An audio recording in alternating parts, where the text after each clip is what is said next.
around the landward peat mossing, or peat moss, pardon me, and initially there were some things to talk about timber harvesting and the consultant about commercial fishing, but we'll kind of leave that open-ended for any questions that you guys have. So, Minister, are you there?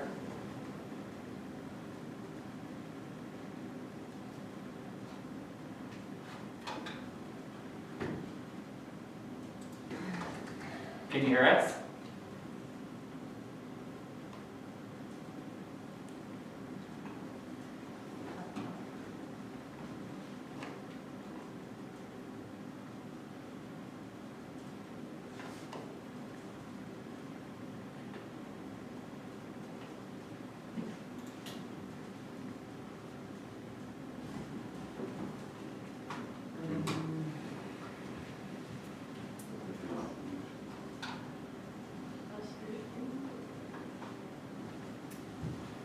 Amanda, are you on the line? I am there. Okay, so we can hear you. Yep. So it might be like that. Yeah.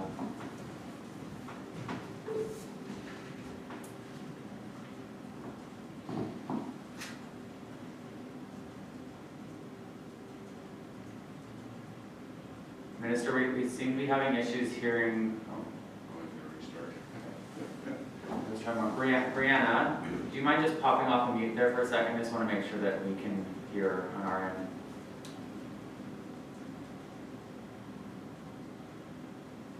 Hello, yes, I can hear you. Okay, yeah, perfect. We'll give him a minute just to come back, and then we might just move on to the RC strategy project update. I don't think Steven's here yet either, because, yeah. Okay.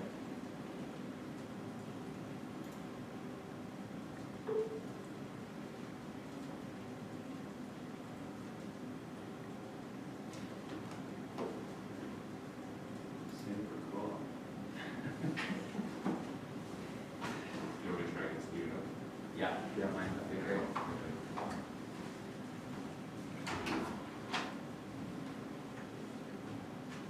We'll give it 2 minutes here, and otherwise we'll dive into the reports until our delegates get on the line.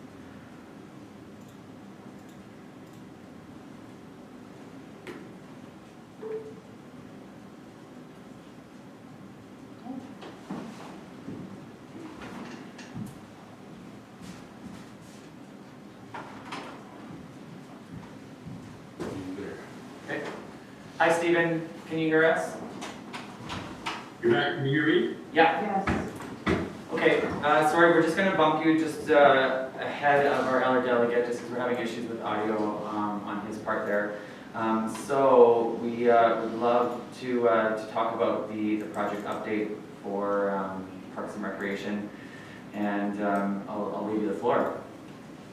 Okay, okay, right into it here, okay, perfect, so, is the slide deck loaded, or do I need to share my screen? I think that everybody has it in front of them. Everyone does? Yeah, okay, awesome. Yeah, so we can just kind of follow along just so that we don't have any issues there. Sure, sounds good. Cool, so first off, good evening, thanks for giving me some of your valuable time here this evening. What I wanted to do here is, so I'm just on the presentation overview slides, is just give everyone an update on where we're at with both the two projects that you've retained us to work on, talk a little bit about some of the key engagement findings, and then actually spend most of the time on the multi-purpose, the indoor facility options that we've come up with, and some of the associated costs that come with that as well. So actually, I'm going to just share my screen just so I can look at that and you guys as well. Just bear with me for 1 sec, guys. It's easier for me to roll through it this way. Here.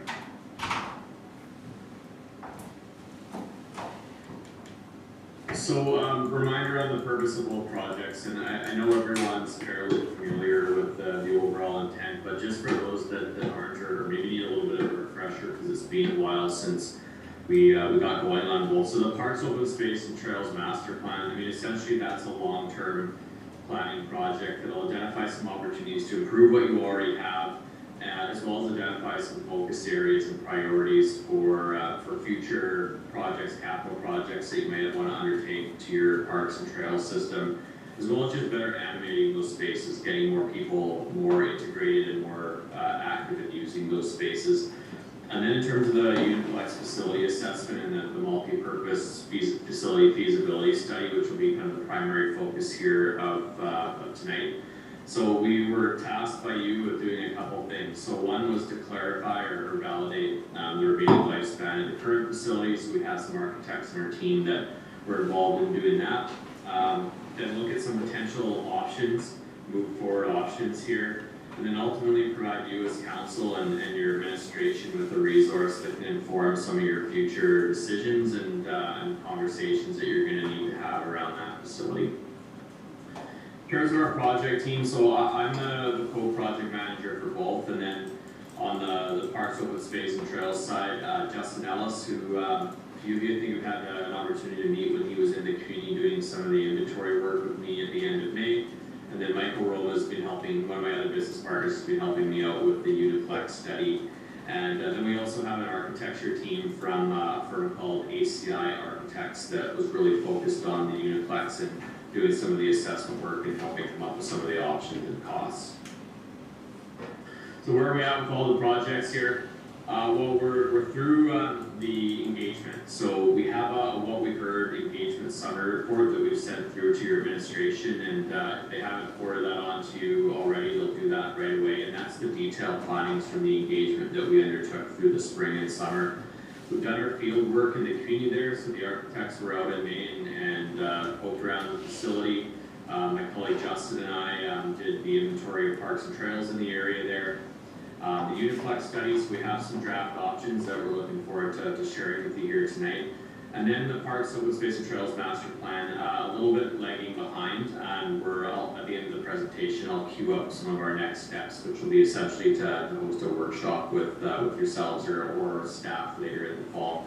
And then once we have both projects complete, we'd like to review both of them with the public so that we can close the loop and then share where both of the projects led to.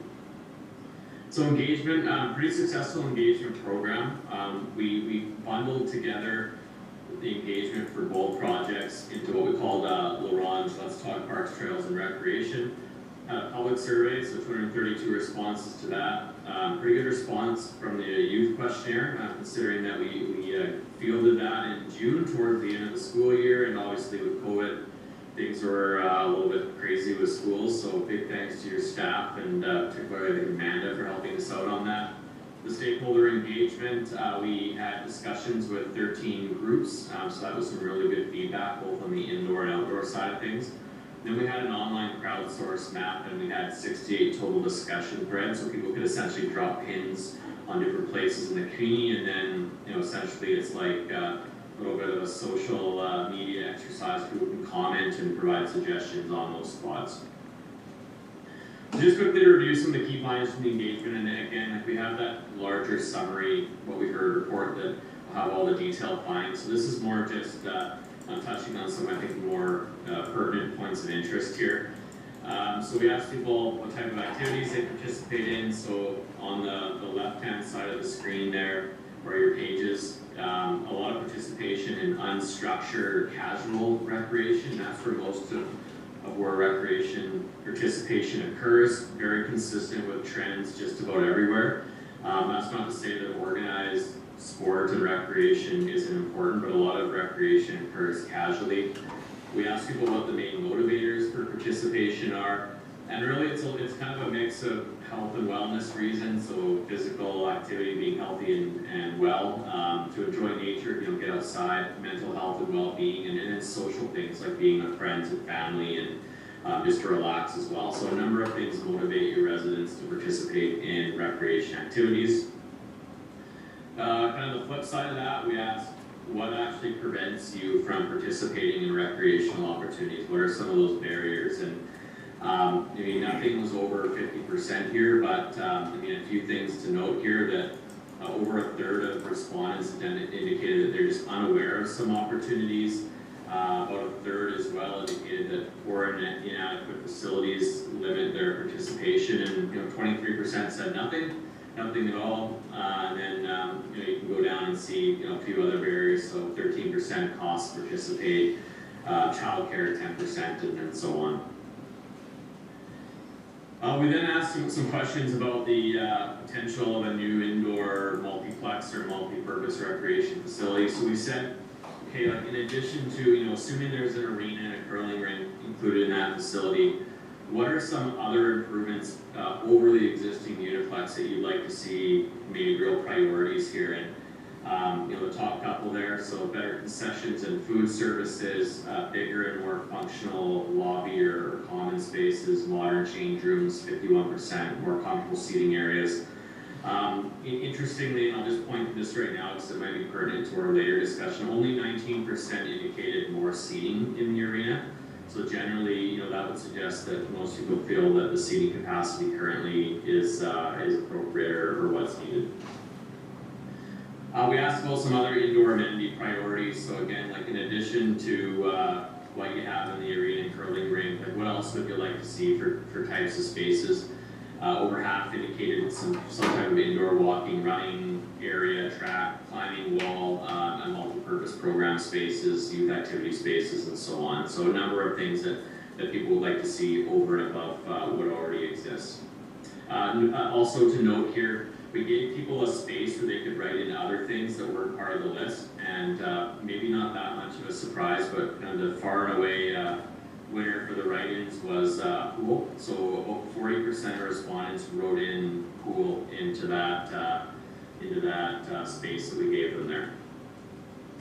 We asked I guess it would be more of a values question. So how important is it to have a nice arena, curling rink, and just a place for indoor socializing and events in the community?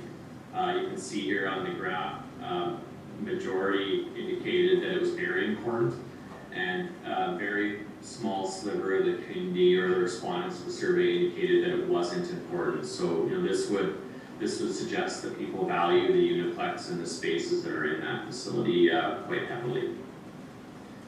We then, the next part of the survey there shifted more towards looking at some of the outdoor spaces that will be part of the Parks, Open Space and Trails Master Plan. We asked people about outdoor space priorities, so what would you like to see more of or enhanced over what already exists? Spray Park, 50% identified that. Just under 50% identified natural surface trails, outdoor festival and community performance spaces, dog parks, playgrounds, and then so on and so forth.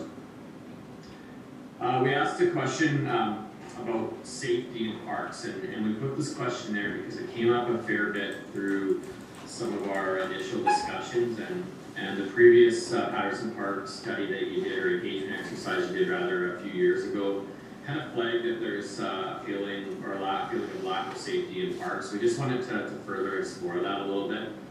So you can see here that actually, if you combine the somewhat safe and very safe, 74% indicated that they feel safe to some degree in park spaces, and only 8% felt very unsafe.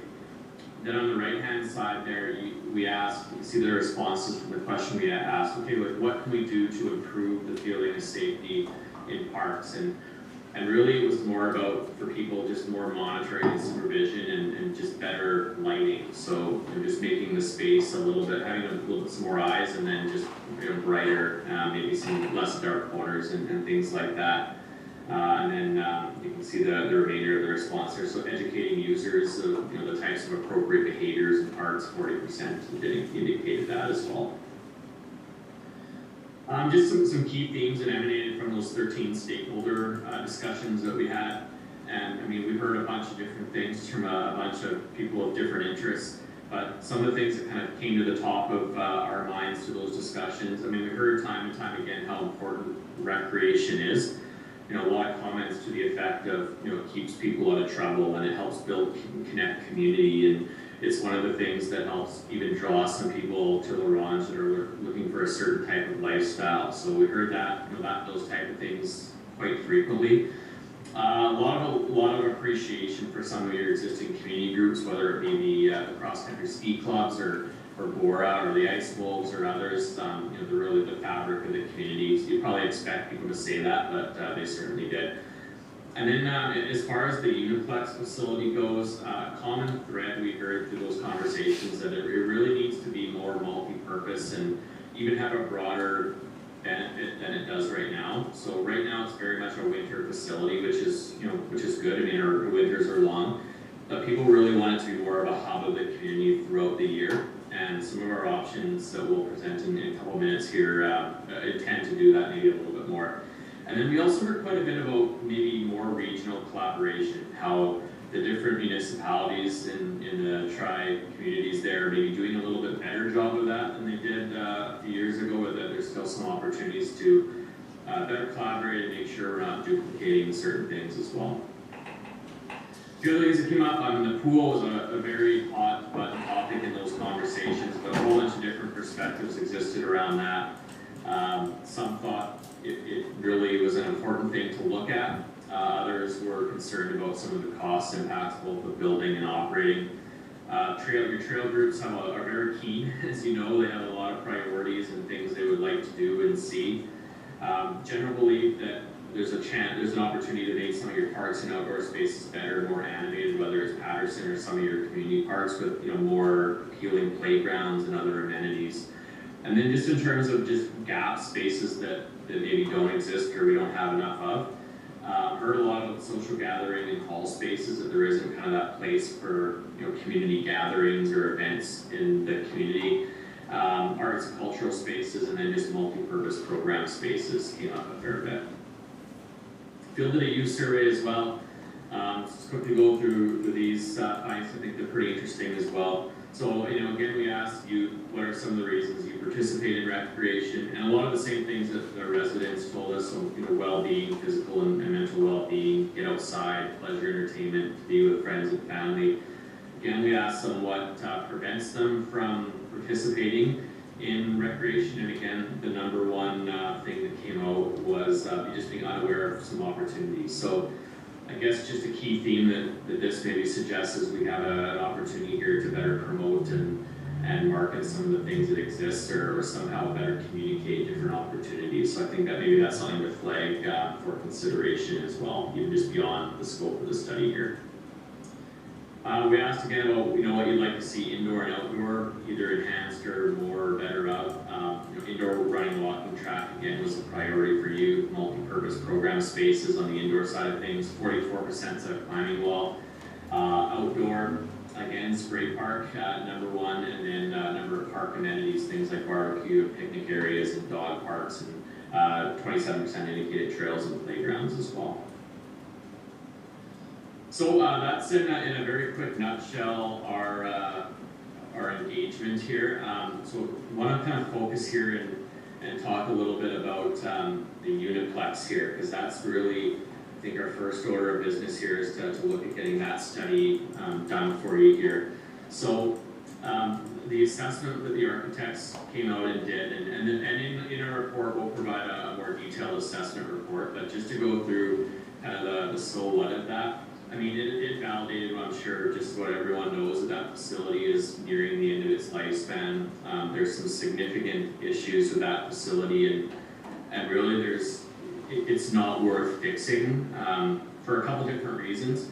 One, there's a lot of unknowns with a facility of that age and that condition. Once you start digging into trying to fix anything, that often leads to a whole host of other problems that escalate costs or maybe even prohibit some of those repairs from being done at all.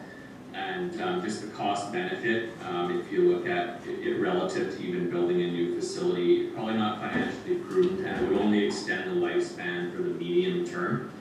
So you'd be investing a lot of money just to kind of get the facility stumbling along for another 5, 10, maybe 15 years, which probably isn't the best use of resources. And I mentioned that we'll provide the detailed assessment report in the study document.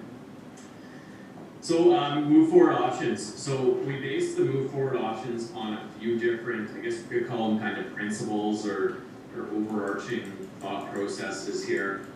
Number one, that replacing the existing main components are considered a must-do. And there were some that suggested that we shouldn't do that for sure, that that there isn't a need for an arena and a curling ring. But overall, the consensus was that the options needed to include both, and I shared the slide on what the public seemed to think that both are really important. So that was the basis for the options. Another basis for the options is that the arena needs to have spectator capacity. Obviously you have a junior A team there, and they need to have some level of capacity. So we couldn't just build a community rink that has 300 or 400 seats. It needs to have needs to have more than that. Talked about and through the engagement, the importance of the facility being multi-purpose and having a greater year-round benefit. So that really drove some of our options. And then lastly, the last principle there is just flexibility to ensure that you have the ability to add on pieces or take advantage of funding opportunities should they become available in the future. So that obviously has some design implications as well. So essentially, we came up with 3 component groupings. So 1A, what we call core replacement amenities. So that's the arena and the curling rink. So that's what already exists, obviously. 1B are some new drive-through spaces and what we call a flexi hall multi-purpose space. So the way to think of that is that it's like kind of a field house gymnasium type facility that you could use for gymnasium sports, but you could also use for graduation or funerals or some other types of events. So it would be a very flexible space. And then we also just included in the site plans just some future long-term expansion potential amenities. So things that you may or may not do, like a pool, arts and cultural hub space, something that would maybe be like a little mini theater with some program rooms, like some maker spaces and things like that.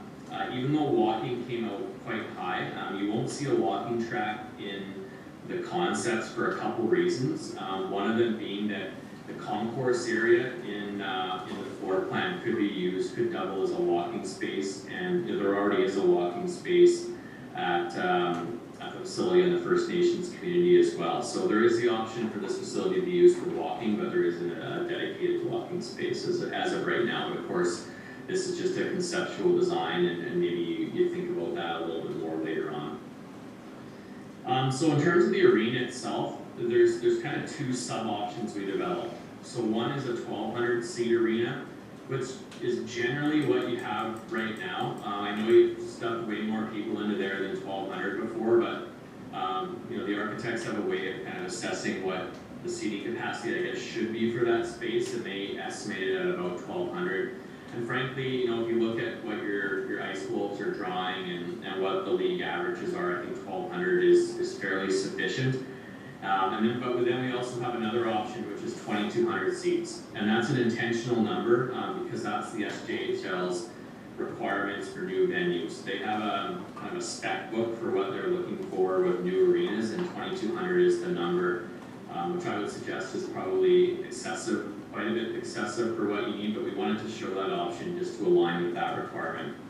Both options have the same general amenity package in terms of the team facilities for the Ice Wolves, so office space, dedicated dressing room, players' lounge, coaches' offices, and then kind of team facilities like laundry and like visitor rooms and things like that.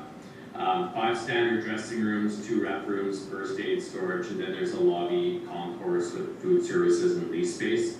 Obviously, the bigger arena, the 2,200 seat, would have more flow space, so the lobby and concourse would be a little bit bigger.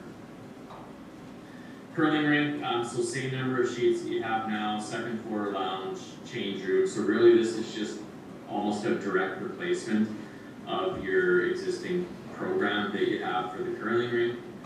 Talk about the flexi hall. So this is a trending space that we would see, very flexible. It's sort of part gymnasium, part hall space, and it can be used for a whole bunch of different things.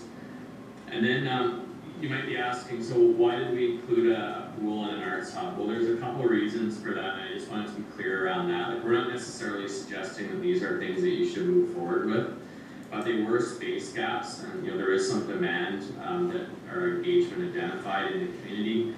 And we also wanted to include these so that we could test fit the existing site, just to see if it would all fit. Because if you do want to have the flexibility for expansion later on, you want to see what kind of the maximum build out of that site looks like. So images probably hard to see on the screen or in your packages here. So when we send you the study, we'll send you the full design kit as well.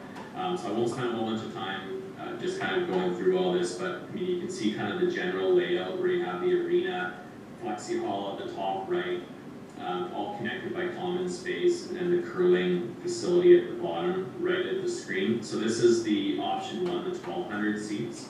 This is the main level. The second level would be the spectator load-in. So there's a concourse, kind of a walking area around the seating bowl, which would be something that could double again as a walking track for folks. And yeah, top loading bowl, 1,200 seats. And then when we get into option two, very similar layout. The only difference is that the bowl essentially extends around to the back side of the arena to give you the extra seating capacity of approximately 2,200 seats. So a little bit more space, but actually not a whole amount. We're just covering up some of the open air space for the seats. The test fit on the site. So this site plan is without the future expansion component. So quite a bit of a shift in terms of where everything would be located on the site, and I'll explain a little bit more about that in a sec here. So again, this is a site plan without the pool and the arts hub. If we threw those future components on there, essentially it takes up some of the parking, which would limit the parking on that site quite significantly. And then just a little bit more on some of the site considerations. So the current facility covers about 35% of the site. That base program with a new arena, curling rink, and flexi hall would take the site coverage to about 65%. If you did the full build out, that would take the site coverage to 80% or perhaps even a little bit more, depending on a few other variables. So a couple things to note there. Probably going to be challenging to keep the existing facility operational while the new one is built on that site, just with the limited kind of footprint that you would need in order to accommodate all the construction. And it's also highly unlikely that the new arena and curling rink, or really the indoor spaces in general, could cover the existing footprint of the arena and curling rink, and that's just due to the soil conditions. So whenever you have arena surface for a number of years sitting on a site, there's a kind of a permafrost effect which mushes up the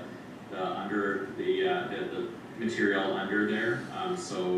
It needs a while to kind of dry out and de-thaw, so that would need to be primarily parking space for a number of years before it could be developed on. So capital costs, so literally the millions of dollar question here. All this stuff ends up costing way more than we expected to, unfortunately. So we've estimated at a very high level some capital costs for these components. And it's important to note at this level of costing, it is very high level. We often call it Class D, which is about plus or minus 30%. So that's a pretty big swing, obviously. It's $2,021, which may or may not be a good thing. For those of you that are involved in building things, construction materials are quite expensive right now. So I just want to put those parameters around this here. So the arena option one, so the 1,200 seat option with the 1,200 seats, $24 million is the estimated cost, again plus or minus about 30%. The second option with the 2,200 seats, we're adding $3 million for those seats. That's a $27 million arena. And then the unit cost of the other amenities, so curling rinks, about a $7 million cost. The flexi hall, that gymnasium type space, $5 million. And then the future expansion components are a little bit hard to cost out because they're so undefined. You can spend a lot more money than $20 million on a pool, but that's generally kind of cost for sort of a standard small to medium sized pool nowadays. In an arts hub, We just put an $8 million price tag to that, just based on some comparative facilities that the architects have seen or worked on. There are some opportunities for efficiency, and I know that those are probably some pretty shocking numbers. They're big numbers for sure. So one opportunity for efficiency would just be a pre-engineered structure. So those costs in the chart on the previous slide there, that's traditional design and construction methodology, where you're essentially customizing your facility and going through a normal design and procurement process and construction process. There are pre-engineered options that would fairly significantly lower the cost, but there's also some impacts to that as well. So you get less flexibility with design, and you also get less flexibility with future expansions if you are looking to phase things in at all. Essentially you're buying more or less a kit, and you're a little bit stuck with that. Another option would just be to significantly lower the seating capacity. So if you went lower than 1,200 seats, there might be some thresholds there where you find some efficiencies with cost. Maybe you don't need to have a bowl, things like that. And then, obviously there's a whole host of other efficiencies and cost savings that you can look at as well. So reducing or removing some of the spaces like the Ice Wolves amenities. And I wouldn't say we gave them, like, we're not giving them like NHL or WHL caliber facilities here, but they are consistent with what you would see in Tier 2 SJHL junior hockey. So you could look at maybe chipping away at some of those just team facilities for them. You could look at having the concourse be a little bit simpler, maybe less food service, lease spaces, things like that. So obviously if those numbers aren't palatable, then you need to look at efficiencies, and we just wanted to outline a few of those for you. Operating costs, obviously it's one thing to build, it's another thing to have to operate the facility. As a general principle, we would estimate that the revenues associated with your arena and the curling rink right now are fairly fixed. You're in a small catchment area. There isn't a lot of, I would say, unmet need for ice, either at the arena or curling rink. So your revenues will generally be about the same. You might get a little bit more for special events, and depending on how you structure your lease with the Ice Wolves, of course, maybe there's some opportunity there, but probably fairly similar. And we would also say that your expenditures pertaining to the arena and curling facility are also likely to be roughly about the same. So what ends up happening is you get a bunch of efficiencies because the building's new and is more efficient. So you're going to save on some of your utility costs just because you're not going to have as much energy loss and things like that. But you also have more space to heat and to cool and power and all those types of things as well, which kind of offsets those building efficiencies. Flexi Hall, the cost recovery associated with that really depends on how you use and animate that space. The mix of programming you have in that Flexi Hall gymnasium space. Does the town operate it? Does the town directly provide programming or just rent it out to others? And then even things like synergies with the arena, do you use it as an event space? So there's a bunch of things to consider around the operating impacts of that space. And then just around indoor aquatics, we do a lot of cost analysis, operating cost analysis for indoor aquatic facilities all over Western Canada. And generally speaking, just for your information, most pools in smaller communities require an annual subsidy somewhere in that $250,000 to $750,000 range. There are instances of it being less. There's also instances of it being quite a bit more. And then another huge issue for a lot of smaller communities is just finding lifeguards to staff that facility as well. So often that even impacts how long you can keep the facility open for during the day. So just before I open up for any questions, just wanted to run through some suggested next steps. So on the Uniplex study, we'd like to get any feedback you have on these options. We have some time where we can adjust or provide maybe one or two more options to you. So if you have any feedback, we'd suggest you provide that through administration back to us, and we can tune those up for you. We'll update those options, and then sometime here in the fall, develop and submit the final feasibility study to you. On the Parks, Open Space and Trails Master Plan, we'd really like to have a fall workshop with an internal group with the town. So whether that's council or staff or a combination of both.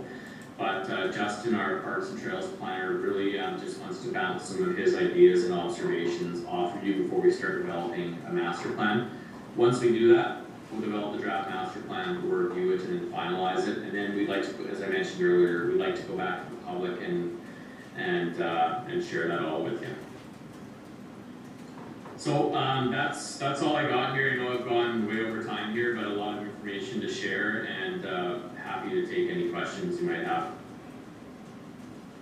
Okay, thank you so much for that.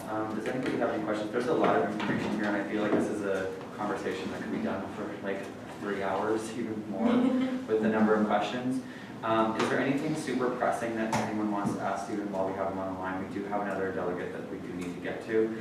Otherwise, I think that we can field most of our questions through administration, if you guys are okay with that. I'm fine with that. I was actually just composing an email to Yeah. Steve around that. Yeah. Joe, are you okay? Do you have a question? Yeah. I have a question. The high cost of building, does that have a lot to do with the site that would be difficult to build on, or?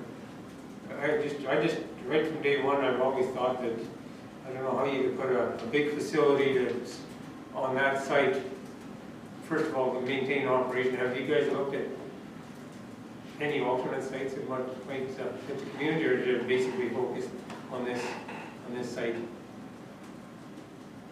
So in terms of the cost wouldn't change. Like the cost, they're a unit cost. They're kind of a little, at this point, irrelevant of the site. As far as other sites, we haven't been directed to look at any. But now that we know generally what the footprint of that facility is, like if there were other sites that you wanted us just to like plunk that down and test fit on, it would be easy enough to do that because we do have a sense of what the footprint is required for that build out. Okay. Awesome. I think lots of stuff, we have a lot of questions. But we'll field those through administration and get those back to you now that we have those final items that we have to task there in your presentation. But thank you so much for that thorough presentation today, and yeah, we'll be in touch. Yeah, great. Thanks a lot, and have a good rest of your meeting. Thanks. Thank you. Okay, Minister Keating, sorry for the wait there. Can you hear us? I can. Oh, there we go. Fantastic. We can hear you loud and clear. So I apologize. But No, it was on my end here, so my apologies to you. all good. Well, thank you for waiting, and we'll pass the floor. Oh, well, no, thanks, and good evening, everyone. On behalf of the Government of Saskatchewan and the Ministry of Environment, I thank you for the opportunity to speak to you tonight.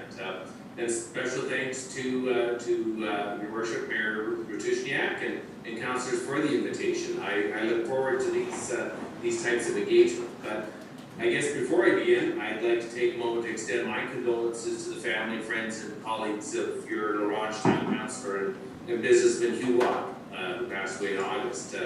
Hugh, I know, was committed to the residents and honestly to the province as he represented, and he was tireless, I know, in his efforts to enhance your community, and I know that he's certainly missed by everyone. But I'd also like to acknowledge that while most of you are located in Treaty 6, I'm joining you from Church Bridge in Treaty 4 territory, and all lands in the Saskatchewan are traditional territory of the Indigenous people of the Cree, Saulteaux, Assiniboine, Dene, and Métis nations. And it truly is a pleasure to speak to you this evening. And I know after I got to spend some time again visiting northern Saskatchewan last month, I was in La Ronge and Isle La Crosse and La Wash, and I know I met with many community leaders, business people, and residents of the North. So, you know, while we live in this time of virtual meetings and they become commonplace and convenient, I know there's just times that I really want to get out and have these face-to-face meetings with people, because I know there's a lot of valuable information that we can certainly share. I tell you, one of the things that really made our trip worthwhile was touring your new state-of-the-art landfill, your regional landfill. I tell you, our team was very, very impressed with looking at your facility, and you know, I use it, I believe, as a true prime example of regional cooperation and ingenuity. I saw a lot of innovation that was being used at that facility as well. So I'd like to offer my congratulations and say job well done. And I'd certainly like to take a moment and thank our host and tour guide of the landfill, and that was Betty Hutchinson. I tell you, her knowledge and enthusiasm really for waste management was truly contagious. I tell you, she's a rare talent, and I believe that she's a very nice asset to your community and area. So, and I guess while I have the floor, I'd like to do a shout out to your local restaurant in Air Lounge. That's Cravings Late Night Food. I tell you, I've never had a chef's salad that was prepared like they did there. So you have many true jewels I know up in that area. So, you know, our visit to northern communities really gave us an opportunity to hear a lot of the concerns and certainly better understand the issues that I know that you folks are facing. And this evening, I'll just give you a bit of an update on a few of those things that we learned on the tours, responses to some of the questions that were asked, and particularly those that relate to our ministry, to the Ministry of Environment. Commercial fishing was certainly a popular topic of conversation in many communities on all of the stops, and I guess we just want to reaffirm that we truly believe that and we want to support a very strong and competitive fishing industry, which is really important, I believe, to many communities and individuals in the north. And commercial fishing in northern Saskatchewan, it has a very long and proud history. I know I've been Nile across a number of times, and I know their packing plant and co-op there has won numerous awards provincially and I believe nationally as well. And so, you know, as you know, it's a tightly regulated industry, and in the Lac Orange area, I know it's very much focused on whitefish. And just, you know, giving you an update that we really don't plan on any significant changes around the management of the commercial fishery in Lac Orange or really the surrounding areas.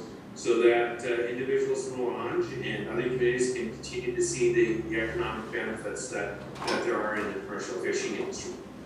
But fishing wasn't the only thing that we talked about on our tour. I know we heard many concerns about the proposed Lambert peat moss project that is planned for south of Orange. And I know communities that could potentially be affected by the project have certainly expressed considerable concern.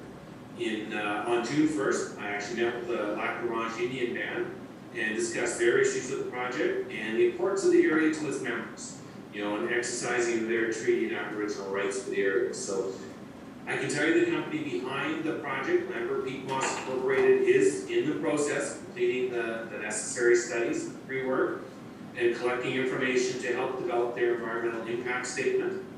And then certainly well aware that Lambert is undertaking consultation and engagement activities for the project so that they, as well as us, can better understand and document and address the community concerns. And then after Lambert submits the environmental impact statement to us at the Ministry of Environment, then it undergoes a technical review. And then I think the most important part following that technical review is that it will be published for public review and feedback. So there's a second opportunity now for the public to again review what Lambert is proposing and again to provide feedback to let us know, you know, thoughts on what the proposal actually looks like. And just to let you know that I believe that's really the most important step, I think, in the whole environmental assessment process is that public participation. And that's really truly an opportunity for the community, again, to submit meaningful input. So as the Minister of Environment, you know, this information also helps me consider all the points of view that go on a project and allows me to be, you know, to have that very informed discussion with our officials and ultimately, you know, provides us the opportunity to make that final decision on whether it will proceed for further licensing and permitting or whether it ends there. So that's, I guess, also to mention that there is no timeline for Lambert right now to submit an environmental impact statement, and we honestly don't know when it's going to be completed. So there's still a lot of unknowns around the project submission timeline and date that they intend on putting forward. So, you know, on a lot of these projects, well, on almost all of them, the Ministry consults with First Nation and Métis communities, including the Lac Orange Indian Band, about, you know, potential decisions or actions that really will adversely affect their treaty or Aboriginal rights. So certainly engagement and inclusion helps our government make informed decisions, and really it strengthens our relationships with the Indigenous communities. So these collaborative efforts also extend to the relationships that we have between Northern community members and ministry officials. So another area I know that I've heard a lot about is mineral exploration. There is currently a lot of interest and excitement about other projects that potentially could be being developed in the northern Saskatchewan area. And it would certainly bring a number of potential economic benefits to communities, or your community and areas around you. But our government is also very committed to protecting natural areas for the conservation of cultural and ecological values. And that truly is a way, a way that we need to determine between the economic impacts as well as the cultural impacts to the area. So, of course, our environmental commitments also include forestry.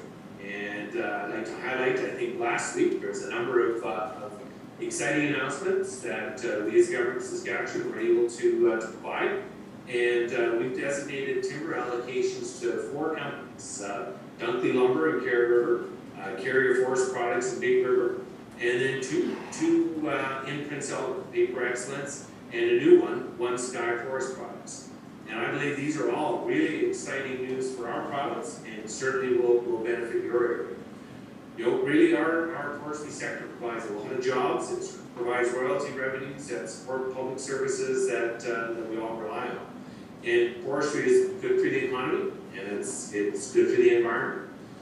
So we're also proud to have very strong partnerships with forestry companies. And I know Indigenous and Northern communities, independent foresters.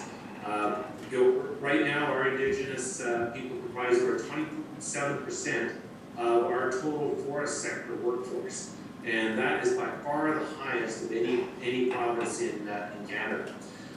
Over 30% of our provincial timber supply is allocated to Indigenous businesses, and which is also by far the highest of any province in Canada. So we're very, very proud of those partnerships as well. But going forward, I want to reiterate how valuable that my conversations were in spending time in your community last month. And really, it's fair to say that I honestly believe that you live in one of the most beautiful regions in our province, if not our country. Again, I'd like to thank you, Your Worship, for the opportunity to speak to you today. And just also let you know, I'm a big Ice Wolves fan, unless of course they're playing the Belleville Millionaires. And just as a point of interest, we're actually in my town of Churchbridge. We're hosting your Ice Wolves on November 27th. And I tell you, you've got an incredible bunch of young men there that I think have been raised well by their community. We were able to host them last year as well. I think your community has an awful lot to be proud of those young men. So, and I hope they further contribute to your community after as well. So, any questions? Certainly, I have time if you do. Thanks, Minister. Appreciate the Does anybody have any questions? So I just have one question regarding the peat moss. So you're just like what sort of time frame are we looking at here? And is it strictly on the Ministry of Environment to go ahead or say no to that project, or does the Lac La Ronge Indian Band have a big say whether that's happening or not? Well, we certainly put a lot of weight in what the Lac La Ronge Indian Band says, but also you as a community and your community members all have input.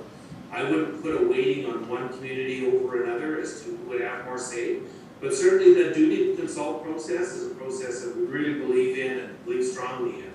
And I know there's been a lot of concerns expressed by the band when I met with them June 1st on access to local hunting, sustenance that they depend on, certainly berry supply, the medicine supply that they rely on the forest and area. So all of those do have an impact as to ultimately, do we believe that this project is best for the community and area, or is it better served in another location? Are there alternatives? And these are all things that we also, as land bearers out there right now, is expecting that they're hearing as well. And it will also formulate what that final application is gonna look like when they submit it to us. Anybody else have any questions? Thank you, Mr. Kidding. It's George McPhail here. A couple questions that I do have in the duty to consult process. You had mentioned that there is an opportunity for community feedback at some point, and my questions is, how is that information gathered? Is this just something that's posted onto like a Saskatchewan.ca website? Is there a need for, radio or any kind of public advertising under acts that, need to be enforced? Like when we do a zoning bylaw change, for example, we have to have it published in the local newspaper. Is that something that is also in the purview of a duty to consult process? That's one of the questions. And then the second is, how is the information that is gathered handled? Is that a public document? Are people able to see what feedback was given during the duty to consult process? And the third one, is there a certain list of people that need to be consulted regardless of whether or not they do that through the normal public feedback, or do they have to be consulted as a part of due process? Okay, I'll try and remember what each one of those questions were. So the duty to consult process is strictly a relationship that we have with the Indigenous people that would be affected by this project. So those tradition would be a band or a Métis community or a Métis local that we believe would be affected by this project. Then there is a duty of the applicant then to go and consult with each of the affected communities. Now, some of with Métis in particular, they're given the opportunity to respond to that duty to consult process directly, or they can in turn assign that responsibility of the duty to consult process to an entity that everyone feels comfortable with, or they can even assign it to Métis Nation Saskatchewan to do the duty to consult process on behalf of the community. So the Métis community can take it on themselves or assign it to a third party to undergo that duty to consult process. First Nations communities traditionally will take that process on, but they will also seek, professional assistance on their part to ensure that all the parameters and all the key points are covered, and that they all, that they feel that they have had all of their relatable stakeholders and had an opportunity to engage. So that would be the elders, those that would hunt and fish and trap, for sustenance. That's kind of the key as to kind of what's been outlined in the past. So that is the duty to consult process, and that is part of the application that would come to us. Have they undertaken a reasonable duty to consult process? Are the stakeholders that are involved in the duty to consult process feeling like they have been had an adequate opportunity to respond? And then all that goes into the application process, into the application that then Lambert, in this case Lambert, will then construct that application, put it together, submit it to us, and part of the process then is that is now available to the public to review. And that as well, that would be available to you, to Air Launch, to any other communities that would be in the area that maybe weren't covered under the duty to consult process. Now you have an opportunity to comment and to provide your comments, to encourage stakeholders to comment that may be affected by this application or this applicant in coming to the area. So traditionally, we would hear from industry people, from recreation people. We would hear from, say, outfitters in the area. Anybody who may be affected by this project in any way is given an opportunity to respond, and then certainly you as a community would be given an opportunity to respond. And how is that promoted? Definitely all the ways that you indicated. You as a municipality are asked to put a public document out. We would be doing the same thing. We would put that out through all kinds of communication facilities, local paper, probably through M&S broadcasting. However best we feel we can cover the area to the maximum is how that would be released to the area. And then the time frame that you asked, there is no set timeframe. Honestly, this process could go on for quite a while. Finally, when Lambert or the stakeholder puts their project or puts their application into us, then we traditionally will try and establish a timeframe that we want our responses in, so that then we have an opportunity to review them internally and then provide a response back to the applicant. Did that cover all the questions that we have there? Yes, there's one follow-up I have with that. Okay. After the information is gathered through the duty to consult, regardless of how the information is gathered from either party, at the end of that process, Lambert takes all the information gathered and constructs, as you said, constructs the application and submits it to the province. Is there a due diligence on behalf of the province to ensure that what was captured through the information that is submitted with the application fits with what the duty to consult process fleshed out? A project of this magnitude, yes, we would need to do our due diligence, because that's the last thing we want to experience, is that somebody was not heard in this process, an important stakeholder was not heard in this. Thank you. Okay, any other questions? Minister, thank you so much for your time, and thank you for waiting. We appreciate that with the technical difficulties there. And have yourself a great evening. You as well. No, and thanks so much for the time. Take care. Bye-bye. Thank you.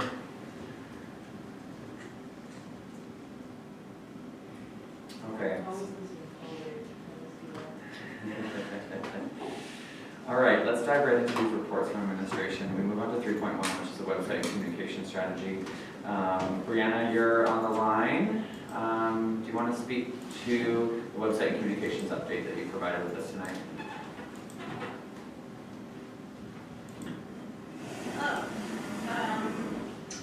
So, I am here today to seek your guys' approval for the new website developer. There was approximately 16 proposals that myself and Amanda went through, and through our deliberation, we would like to present AllNet as our number one choice.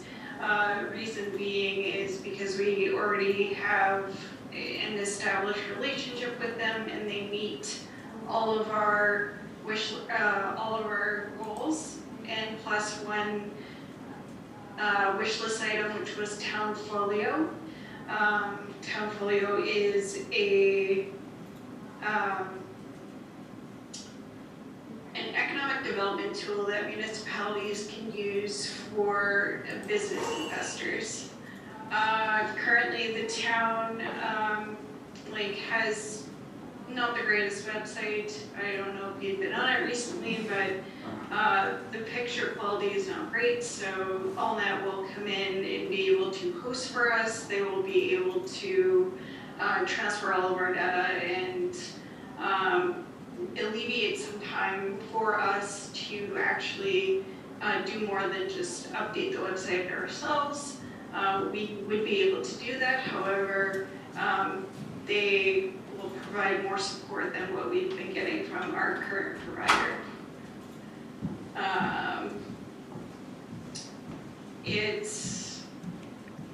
We also are going to be seeking some grants through Tourism Saskatchewan to alleviate some of the costs from the budget for the website development, which was $7,500 annually. That's all that goes with a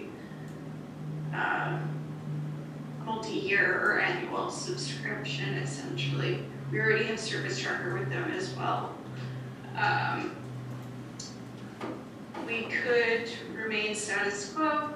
However, this isn't really advisable, seeing as it's really hard to navigate our website. It doesn't really give us a good first impression for business investors or for new residents. So getting a new, refreshed website will reclaim our brand, it will reclaim our image as well. So this is why it's important Okay, so anyway, to No, I- update our website. I think that's great, and I agree 100% with you. Does anybody have any questions for Brianna? I do. Go ahead. I would agree that the website does need revamping. I'm curious to know where the other proposals scored, like a comparison of all the proposals, first of all. Second of all, where is all that based out of? Are they They're Saskatchewan? Canadian. Yeah, but are they Saskatchewan based, like where are they based out of? They have offices in, I believe, Montreal and Toronto, Okay. but they, And Winnipeg. they are, Okay. No, I was just curious. I was just more than anything wondering if there was a Saskatchewan-based company. Personally, I would like for us to keep our business as local as possible, when possible. And of course, if not possible, it's not possible, right? But with they're that, based out of Winnipeg. yeah, with that being said, I'd be interested in knowing, and seeing possibly like kind of like the final score of the other proposals that you received. And I guess you did give some reasons as to why AllNet was the top choice. But I would still be interested in seeing like a summary of all the proposals. I don't need to see the individual proposals, just a summary. Because it is quite a large difference, because right now we're at $1,500 per year, jumping to $700 per year. It's a big jump, right? So, For sure, that is a big jump. The reason why we are going with AllNet compared to the other ones is just because of the relationship, excuse me, that we already had with them. They already are providing us with service tracker. They're providing us with the recording and whatnot of our council meetings. And they already have an extensive background in municipal websites, which I feel that we need that support. Some of the other developers that applied that were kind of in our top 4 were AdSpark, Loop, and this Shine, I believe, which was out of Humboldt. Shine Media Group, yeah.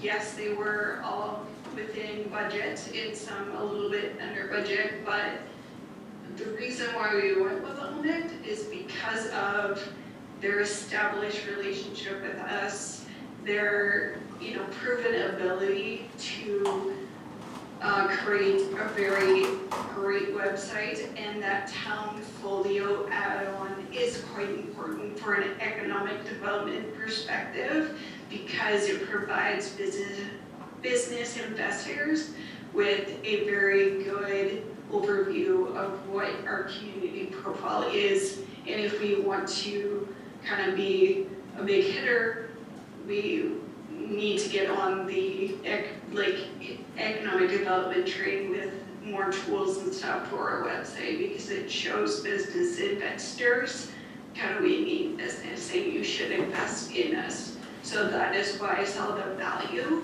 of going with AllNet. So we'll go to Stephen and to Councilor thank Sharp. you. Very quickly, just to refresh council's memory, so yes, we're recommending all that for the next council meeting. There's other communities in Saskatchewan and around Western Canada right now using AllNet as their website provider, and they're actually generating a significant amount of hits off their website. So Brianna and Matt have done their research, and there's lots of hits coming from their other community websites. They've reached out to actually, Brianna reached out to some of the award-winning ones around economic development for websites. The other thing is, AllNet gives expansion capabilities, and I think I've talked to you, Mayor Call, about this, that they have the abilities to push out to an app, a phone app. So again, the further extension, improving our communications, that's not under consideration there, but if the town ever wanted to put an app out for Android and iOS, for relatively inexpensive amount of money, we can start improving our communications. So just overall better rounded features for the town on our website. Okay, thank you, Councilor Sharp. Yeah, so first off, is there any examples of AllNet built websites that we can go to? Yes, if you go to East End, the reason why I chose East End, Saskatchewan is because they are a tourism community just like us, and they were also a successful applicant to this grant that I am going to be applying for. I do have kind of a visual of what I see potentially our website could look like, and it is based off of an LNet design. So if you guys are open, I can quickly share my screen. Sure. Sure. Oh, not that one. And so these all net-based websites, they are attracting more hits, they're showing up higher in searches, so on and so Yeah. forth? Yes, and just the fact that we can build off of them as well, like in terms of different add-ons that we can get in Integration, the yeah. future, like an interactive map that shows us where the bylaws are, what zoning is in our area and stuff. But this is one example. That was another one. But these are just kind of different. So with that annual fee, that includes all maintenance of the website? Yes. Okay. So And any advertising and that like comes with that? hosting and all the transfer, and it includes 10 hours of like servicing. So if we need additional support or anything like that, they're right there to help us, which will alleviate some of our time that we can put into other things other than just focusing on the website.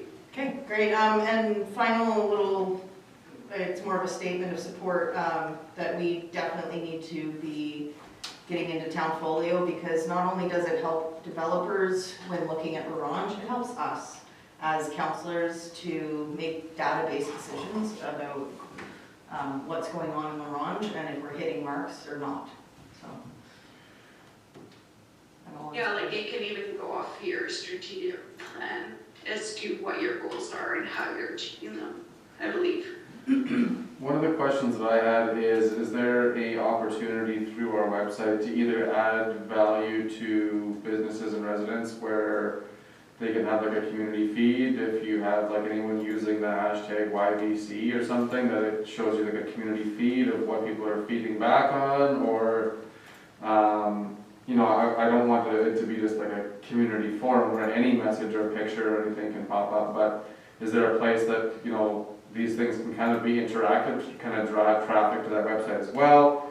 And, you know, if we have a new business in town that wants to let residents know, do we have a place for advertising space where we can actually like rent that out? So kind of as you're going through an article or through town bylaws, that there's a gap in, you know, the minutes of the meeting, for example, and as they scroll through the minutes of the meeting, an ad pops up for a new local business or an event that's happening in our area.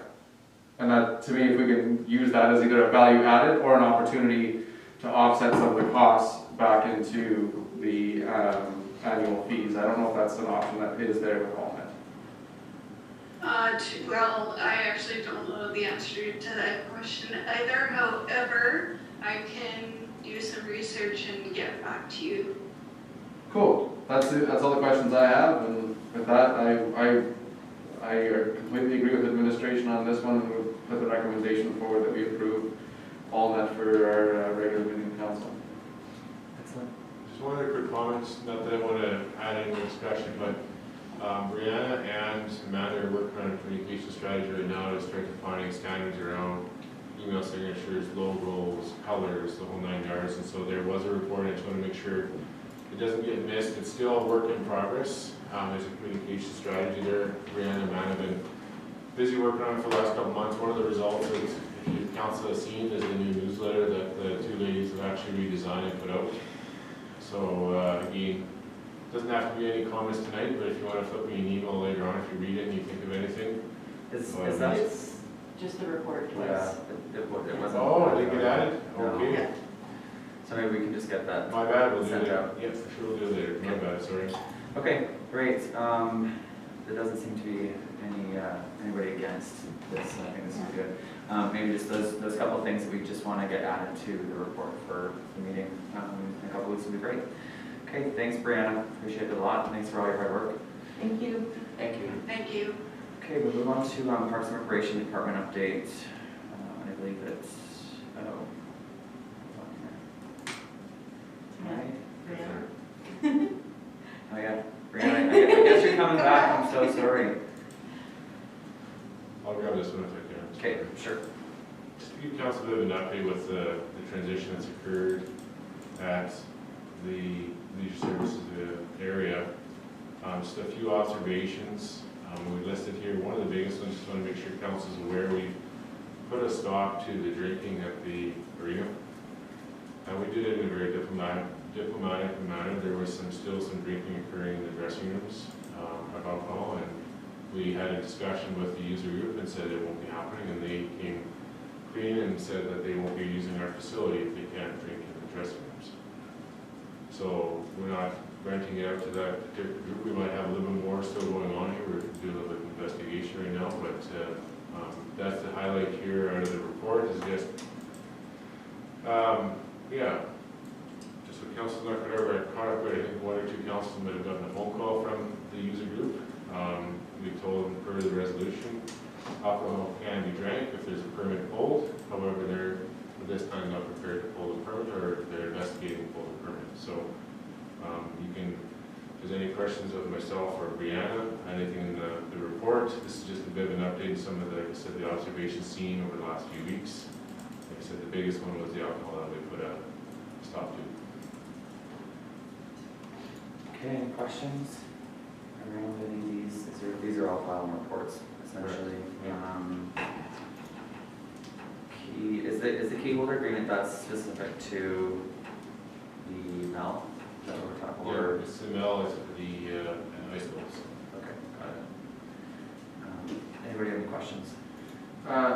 Just one for administration. I know that you had mentioned that the user group that was identified for the alcohol use, did they indicate whether or not the league would continue at all? Or are they just not looking at continuing the league at our facility, which would then in turn go to JR? And I'm just using deductive reasoning here. Does the JRMCC allow alcohol? Like, was any of those indications come up through your discussions that you, like, as to what's happening then? Yeah, Councilor, the indication we're getting is the other facilities or facility is allowing casual drinking at that facility. That's why they're not coming to us, because we're not allowing to drink. Under a liquor permit or? Not to my knowledge. Okay. I mean, I don't have intimate knowledge of what they do or don't, but to my knowledge, again, that's the reason why they're not using our facility, is that we indicate you cannot drink in the dressing rooms, and we would reserve the right to, with proper protocols, knock on the door just to make sure they're not drinking, because at the end of the day, you can't drink without a permit, and we don't need anybody getting in an accident being in the hockey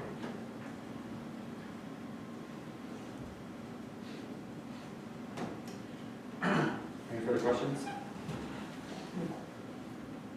Deputy? Not really a question. I mean, I would like to put it out there to the table, I guess, if we will. As a member of council that had sat at the table from 2016 to 2020, I know that we've had a lot of discussion on alcohol use in our facilities, and I'm glad that you've taken the stand to say that, you know, unless you have a permit and are able to serve liquor legally to members of whether it be your own hockey team, your own friends and family at an event, or at a hockey game with the SJHL. We had the opportunity to show leadership in 2016 and 2020 and move forward on the community alcohol management plan, where we looked at trying to remove alcohol from spaces that didn't necessarily need them. And for me, in this situation, I would like to see a regional approach to this. If what I'm hearing is that the league is simply moving to a different facility because they are allowed to drink in the facility without having the same permit that they would need here, then I would hope that it would be at least enforced in some level from whether it be local RCMP or the management of the facility, that we have a similar approach to what we try and instill in youth and adults participating in sports at our facilities. And I think as long as everyone follows the rules, once again, the issue is not alcohol in the dressing room. The issue is alcohol in the dressing room without a license to serve it. And that's where I'm having the issue. Is it possible, do we even know, is it possible to pull a permit from SLGA for a year league to be able to drink in a facility in their dressing room? Is that? Just for clarification, are you saying the town pulls the permit so that we have somebody staff a bar and provide? No. Okay. Just, I'm not condoning one way or the other. I'm definitely not condoning drinking or driving, but I do have some understanding of the conventions of that beer league, and there are always sober drivers, there are always people, driving. So like, for those that I know that participate in that league, I understand they take the necessary steps to be safe. And I also, it's policy. Administration executing policy is completely great. I also have this thing, it's a beer league, right? Like, I'm kind of conflicted because it is a beer league, so it's kind of understood that that's what it's all about. It's about having fun, maybe having one or two, and playing your game. So what is it possible for that beer league to actually have a permit specifically to be able to drink within those change rooms only? You have to have, from my understanding, like I used to play in the league, right? And granted, times have changed, and I will be the first to admit that I've been in the dressing room and I've partaken in a beer after a game, right? I've done that. And for me, as we move to a transition of going to a place where we respect the policies and the rules of our operation and enforce them, one of the things that we're looking, that was explored, was the idea of a nonprofit organization being created so that you could actually have a permit issued to the nonprofit. And then that way, if there's the biggest issue is liability. If we allow it to happen in our facility and somebody drives away and gets into an accident, technically the place that served them is the place that allowed it. And that's where we have servant rights and all of those things that happen under normal circumstances. If there is a permit issued, or if they were to strike an agreement with the L'Orange Ice Wolves or the curling rink to open up the lounge on either side and offer two-need drinks, or whatever the case may be, to be able to legally conform, I have no issue with them following the rules. The biggest issue that I have is that we are, if we are regionally trying to tackle the issue of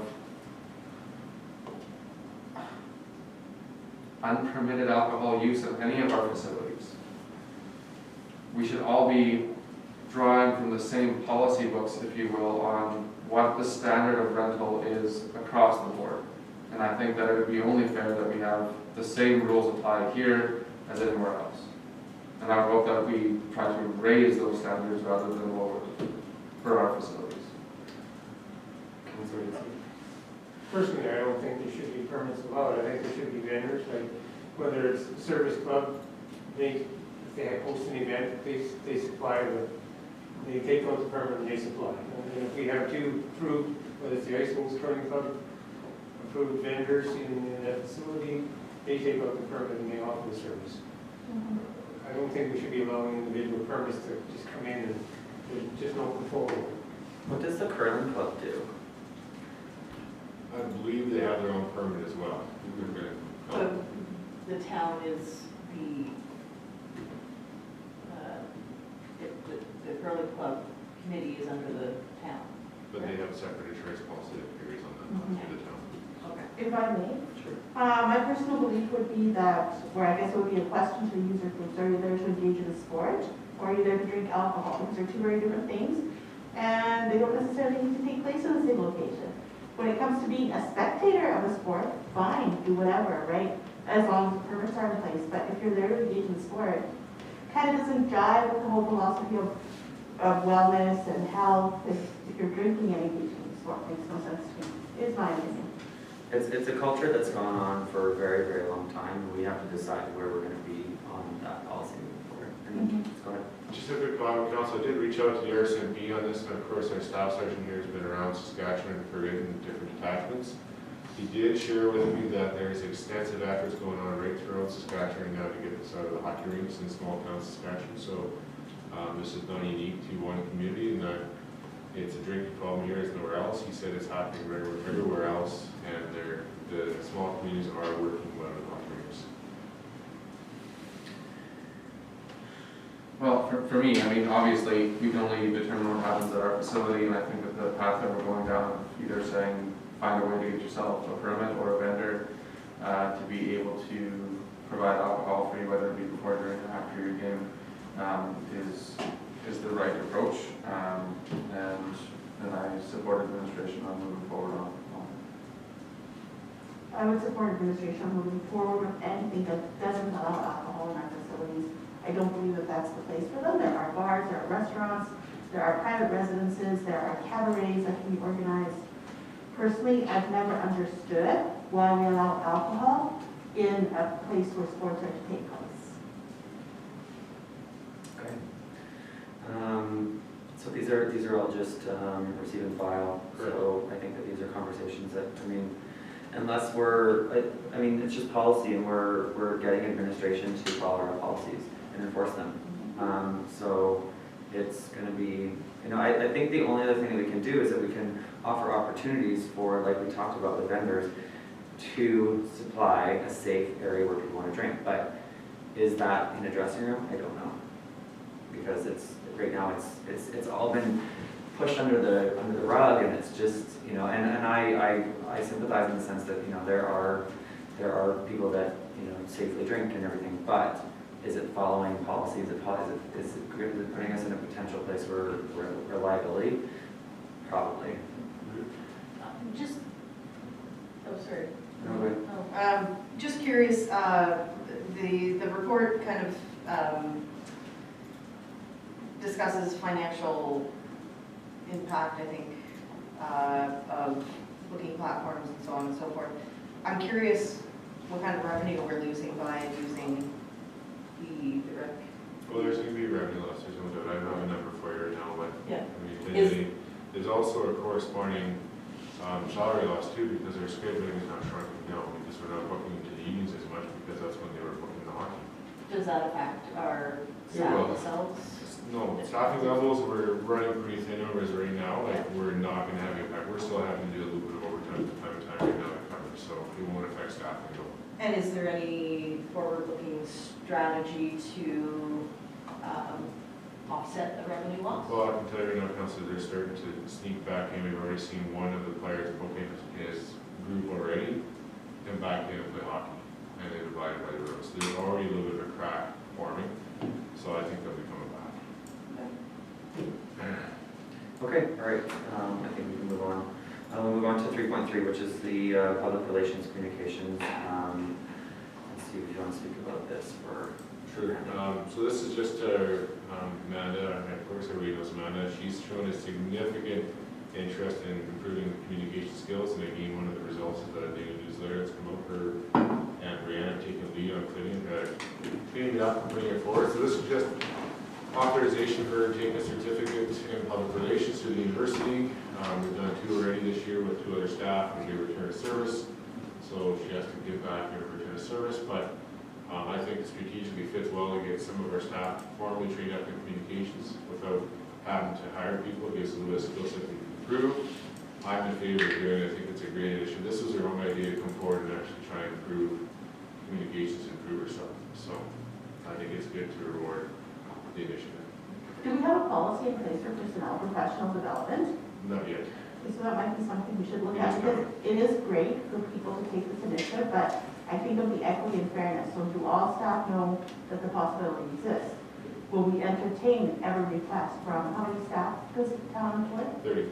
30 total in all departments? Yep. Okay, if we have 30 staff come forward with professional development requests, then what do we do, right? So this is the third one this year, Council. You're 100% right. We need to get a little bit more formal Yeah. training development policy.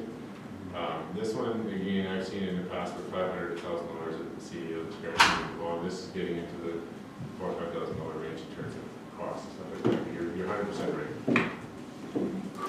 I would just like to see a policy in place where it's an equitable allocation process and that all staff know the responsibility. Yeah. And that we have parameters, because at some point, we're going to have to look at saying no, right? Because we don't have a never-ending.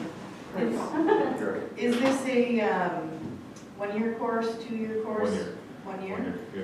So that investment is only going to get us a 1 year For sure. back? Yeah, it's supposed to be every 2 years. Okay, any other questions?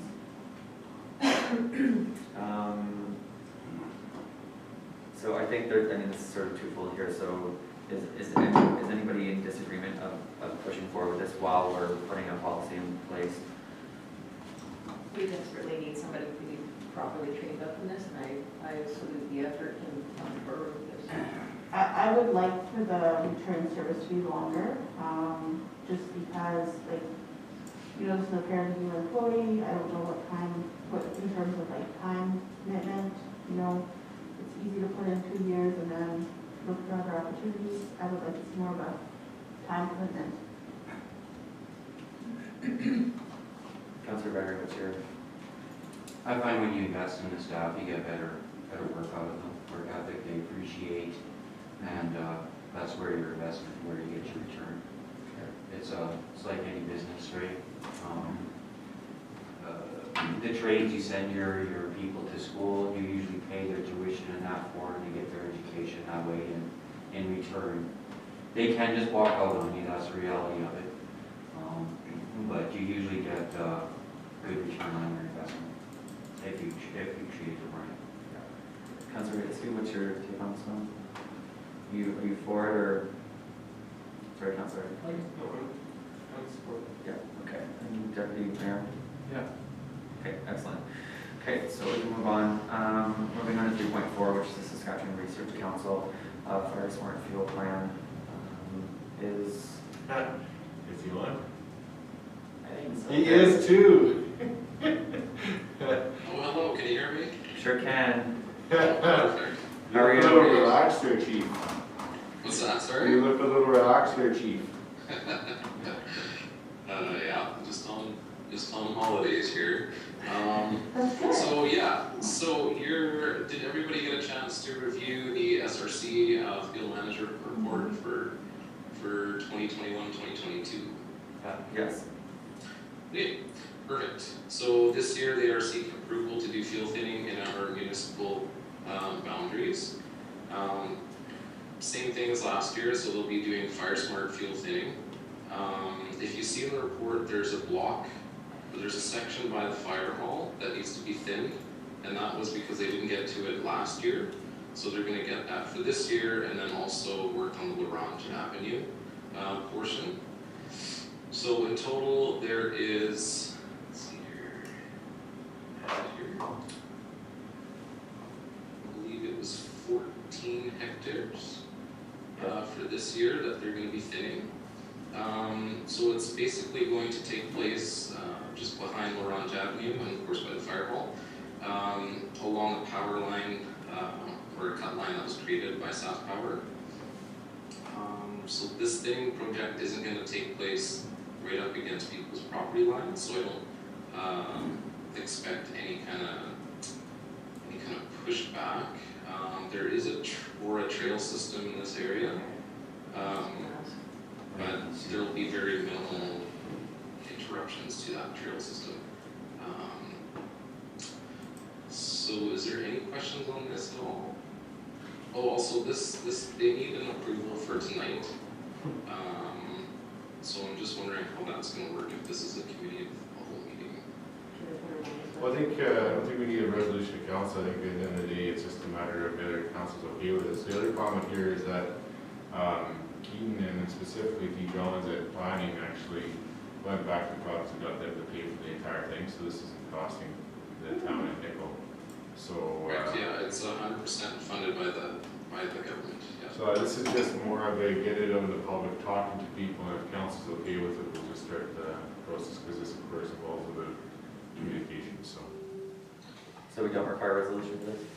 I think we got a resolution last time. Okay. So just another thing, yeah, so SRC, so the project manager will also be engaging with the First Nations, so Lac La Ronge Indian Band as well, after we approve this.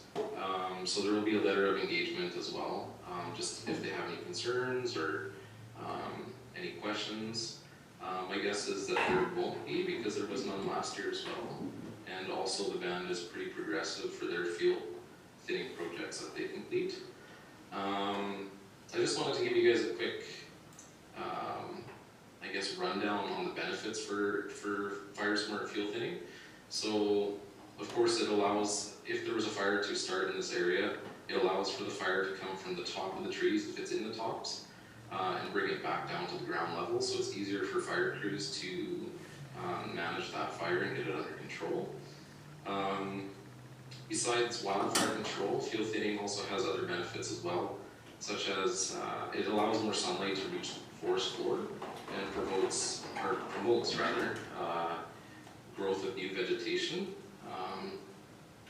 So in theory, this should actually just, liven up the forested area. Because right now it's quite old and volatile.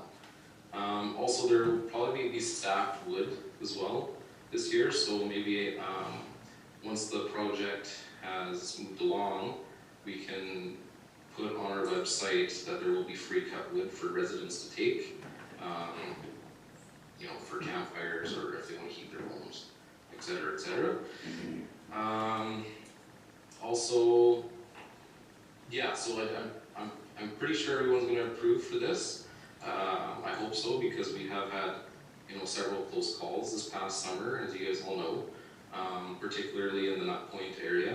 That was a really close call, and the forested area was no different than the one that we're trying to thin right now. So it actually got into the tops, but we were fortunate enough to have skimmers attack it pretty quick. Yeah, is there any questions on this? Councilor Bouchard, do you have? I did kind of two questions. One, have we ever engaged the Lac La Ronge Indian Band to maybe have just a kind of between us discussion about traditional use areas that might be within the municipal boundaries? Just in relation to this kind of thing when we're working on some of our bushland and muskeg and everything. If there's areas that are sensitive culturally, just having a heads up in advance might be an interesting. Oh, for sure, yeah. Also, as soon as we get approval on this, SRC will engage with the band directly. Yeah, I see their there's leadership. a DTC Yeah, and component. we'll provide the map of the area that's going to be thinned, and if they have any concerns, that is the time for them to bring those concerns to us, and then we can adjust accordingly. And is there any concern or consideration with some of the users of some of those bush areas? I know that there's a pretty well-trod path through there, I believe. There is near the fire hall, but they seem, if I'm honest, they seem to come and go quite a bit. Yeah. So I mean, it's, at the end of the day, it's our municipal land, Yeah. and I mean, it's sad to say it, but they'll find another area. We've also taken into consideration of future development in this area, so it's not right up to the fire hall, and it's also not right next to where the long-term care facility is proposed to go. So we actually pushed that area back, because obviously we want to thin that area and then just have crews come in and clear cut it, right? That's another thing, also field thinning is not clear cutting. That was a common misconception last year. So I just wanted to make sure everyone understood that. Any other question? Just through your personal knowledge, would you know whether or not, due to the potential fire hazard that we had this summer in that point, have they considered any of this in the provincial park area? Not that I'm aware of. I haven't heard any of that yet. The province does have, like there's a bit of land between our municipality, in between us and Air Ranch, so kind of like where Big Rocks is. So all that forested area is actually crown land, so they're actually going to be eventually focusing on that area as well, just because that is a high hazard area. But for the parks, I can't comment on that. Okay, any other questions? Okay, thanks Keaton. Appreciate it. So that will just go process through administration, and I guess we'll just figure it out from there. Thank you for finding external funding to cover the costs. It's very appreciated. Oh yeah, so actually, well, that funding is actually, it's 9 year, there's funding for 9 years for our area. So it's actually a 9-year fuel management plan, but they only have so much per year, right? So what we've actually done this year is we've moved up the timeline to get a lot of our areas thinned. So, you know, we've only got, I believe, 7 or 8 years left. But yeah. Great, thank you. Cool. Okay. Thanks Keaton. Enjoy the. Are you still in Malady right now? I am, yes. Okay. Enjoy your time off. Well, I think I still have one more to Okay, never mind. Hold on. Insurance rating upgrade. Okay. Go ahead. Okay, so this one's just the fire underwriter survey report, so I'll just keep it short and sweet. Our insurance rating for the municipalities have improved. So we're at a grade 6 out of 10, 10 being the worst. That's pretty much the best that we can do with the fire department and the staff that we have. So by comparison, Saskatoon, PA, their gradings are 1s and 2s, but that's because they have full-time stations and full-time firefighters. So essentially, also this survey hasn't been updated for our area since 1985, I believe it was, which is quite a long time, and as you know, our department's grown significantly since then, and so has the town, so our infrastructure's also grown, so hydrants as well. So long story short, this will, in theory, help improve insurance ratings for commercial and residential areas for their fire insurance. But don't hold me to that. I can't say what the insurance company is in charge, but yeah. So just a receipt and file, I guess you will. That's also good news, and it means that we've showed some significant progress with our fire department over the last 40 years almost? Wow. So that's great. So thank you. Does anybody have any further questions about the insurance rating? No. Okay, thank you. Now you can go back to your vacation. Okay. Thanks, You guys have a Keith. good night. Appreciate it. Yeah. Oh, it's almost 40 years. The what? It's almost 40 years. Yeah. Yeah. Not very. I think I did say 40. It's in between. Okay, we'll move on to council member roundtable discussion. One item that's on here is the Truth and Reconciliation Day. Who brought that? That would be me. Okay. So many municipalities across Canada have either declared September 30th a civic holiday within their municipality and have granted that day off to their personnel and have encouraged other organizations and businesses within their communities to do so, or have organized an acknowledgement event. In some cases for the day, in some cases for the week. In reference to the fact that we have committed as a council to help work towards reconciliation with our neighbors, within our community, within the province, and within the country, I think it would be prudent for us to consider taking action around this of some type.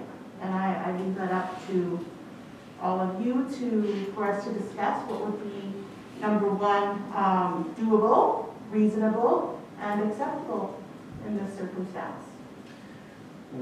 So I know that you said something about the floating pole not being sufficient. Where are we at with that now? So the flagpole that was quoted, once I actually got the whole design, was actually a flagpole you literally have to screw up every day and go all the way up, and I'm like, that doesn't look pretty good.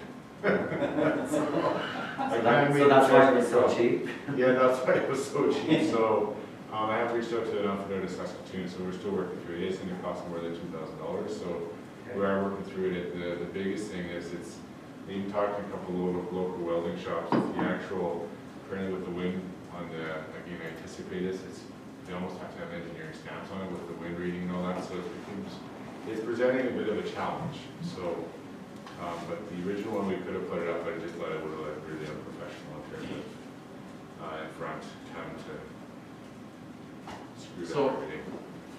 So it's still a work It in needs to be progress. engineered because the wind might blow it over. And the concrete in the bottom, it has to be there. So I'm still reaching out to see if I can get something, the maintenance manager for the town, and he can bury as much concrete as he can in the bottom, and he's confident he can anchor, but just because of the shear rating on the pole and making sure it's actually properly weighted so it doesn't blow over on people, that's what I've been told. Does anybody have any suggestions, anything you want to do for Truth and Reconciliation Day? So that is on September 30th. Yeah, and it's only a couple days after our council meeting. Like, I'm prepared to put a motion forward to declare that a civic holiday for La Ronge at that point in time. Or if we do something prior to that, but I'd really love to hear what everyone thinks. For exact further information, Prince Albert just made a civic holiday. They passed it here earlier last week. Several municipalities have, So it is starting. So, question. If we determine or declare Truth and Reconciliation Day as a civic holiday, that does not require local businesses to pay time and a half if no, staff work on that day, correct? correct. It would be a recognition at the town level, so it would apply to our employees to give them that day off. Right. And businesses, at the end of the day, can do whatever they wish, because it's not a staff, it's a civic holiday, right? Yeah, It's we're not a basically giving our statutory staff holiday. off the day with, paid to reflect. Mhm.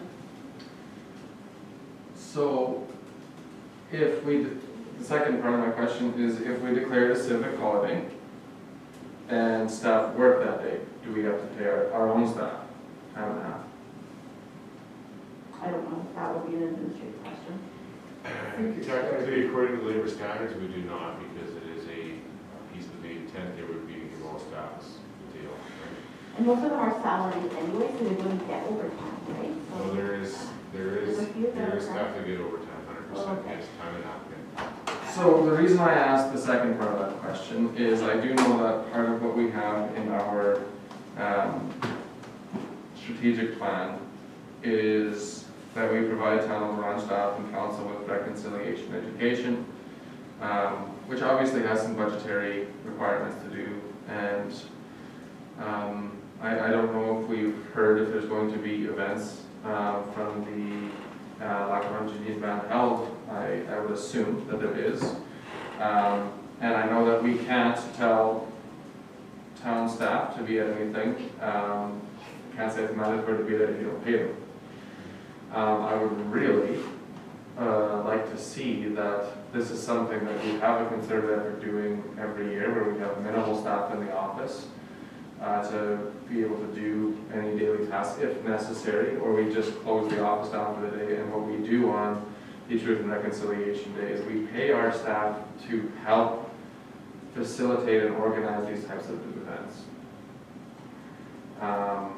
I do know that requires some level of time commitment outside of just the day. If they are organizing and facilitating, if they're just simply volunteering to those events, but we pay them. I don't know what council would think of that, but to me, I would never say that simply just taking the day off is honoring and respecting truth and reconciliation in our area, that a concerted effort is getting involved. And I know that we can't mandate involvement if we're telling somebody, you also have the day off. And that's the only reason why I asked that question, is if we don't have to pay time and a half, it's basically paying a regular day of pay to honor and respect the treaties in our areas and make sure that all efforts of municipal staff that day go to truth and reconciliation. That's what I would like to see our region do, to honor and respect that. Yeah. I'm in support of that, rather than, declaring it a civic holiday. We can do both. Well, in the sense of giving the staff a day off, I would rather it be more integrated within the operations, is that a way to put it? But, because I do see the impact you're wanting to get out of that declaration. And like what the day is actually Yeah. for, yeah. I wish there'd be a way to do some recognition without impacting staff, but especially right now, we are tapped in a lot of areas with staff time. And it's a short notice, to organize something, but what I'm saying is, I don't know, Steve might be able to put some input, but, given all the things we've got on the plate and the shortage of staff in some areas, to pull staff away from what they're doing, it's going to be a challenge. But I think what is at the table though, it's like either it gets a day off and then there's no push or whatever Maybe it's for us. 11th hour, Yeah. everybody gets together at 11th hour and have some type of a, just, Yeah. for this year anyway, just do something in recognition of the date, but not with, I don't know, I'm just throwing it out there, I'm just thinking about Yeah. all the things we've got on the go and Comment, we are stretched thin right now, Yeah. and there's no doubt, I'm not saying that to try and put a damper on it, I fully agree with it, but we are stretched quite thin, we're getting a major project back to council on the 27th that is going to consume staff time over the next 3 months, and we're hitting it above our I'm not trying to discourage you, I'm just saying we are stretched thin right now. And it can be a concerted effort, maybe even just from the people that's at this table, right? And that we set the example so that our staff can do what they need to do to make sure our town still operates, and then we look at ways to integrate that in the future. Because, I don't, at this time, I'm not even certain what is being done. If there's anything that can, I'm assuming that there is something that's being done, because on October 1st is when it's being. Either it's going to be a day off or they're going to go and work, right? Yeah. Because you're paying them anyways, right? Either that or else you give them the choice. You could say, like, we'd like you to participate over here, but you do have the choice to take the day off, right? That actually leads into the question I was going to ask of administration. Is it possible to do a bit of a straw poll with all 30 staff and say, do you have time that you could, given the choice, participate in the activities on that day? Or are there a couple of staff that can? And I would, as a small step forward, and ask the staff, because I know when I'm, given a choice by an employer, sometimes it's like, I'd rather be working to get to deadline. So I can tell you right now, Councilor, I have staff that I, every day right now, just counseling them right now, and they're getting talked to one this afternoon. We are flat out, we're 4 weeks out from getting normalized right now and getting back into normal rhythm. If I ask them to stop, they're gonna say, yep, I'll go in on partly. They don't even think about it, and they don't care anything about reconciliation, they just want to get away from pushing grader and doing dirt. So that's not a great kind of way of doing it at the end of the day. If we could do it, I'm all for it. I was going to suggest to Colin, maybe an hour or two, we can maybe attend an event, then take a break for an hour or two, and go over and attend an event and help out instead of taking off the entire day. Make the option available for them to go over and sit in on an event for an hour or two and participate.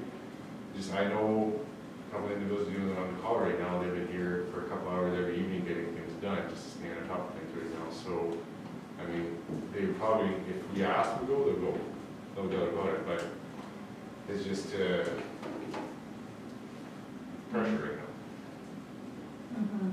I'm just thinking that if we acknowledge it as a civic holiday, and we see larger cities that don't have such proximity like we do to indigenous communities, right? And they're taking this stance, which is monumental, and like we can't just say, okay, well, we can't because we have to work and et cetera, et cetera. There's always going to be essential service workers in every situation, right? And if there are people that, you know, there's a sewer backup or whatever, and they're on call that day, well, they're on call that day. So this is our moment to actually take a stance, right? Instead of saying, oh, we'll do something next year or the year after.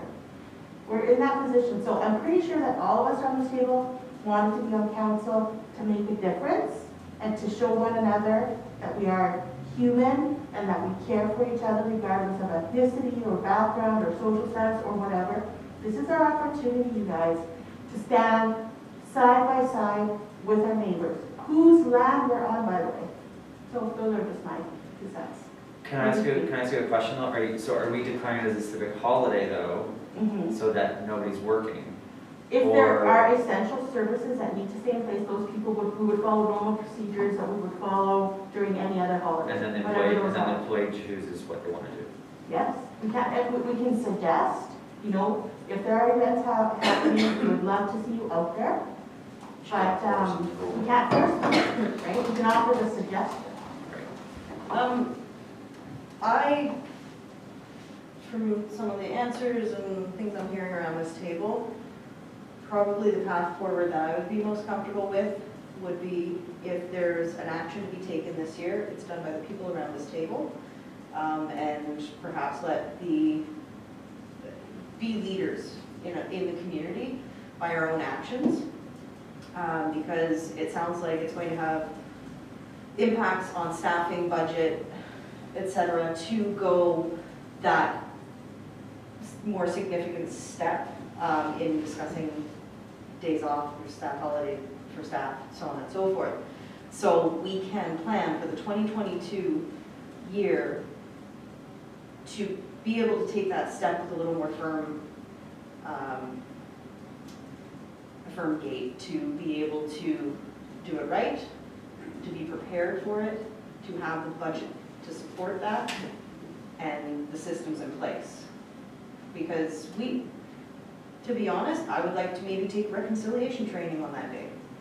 Because I think that would be meaningful, because that would be a step forward that we can take. I think sometimes the big ideas and the big steps that we want to take, we have to be pragmatic and make sure that the impact that it has the real impact that we intended to.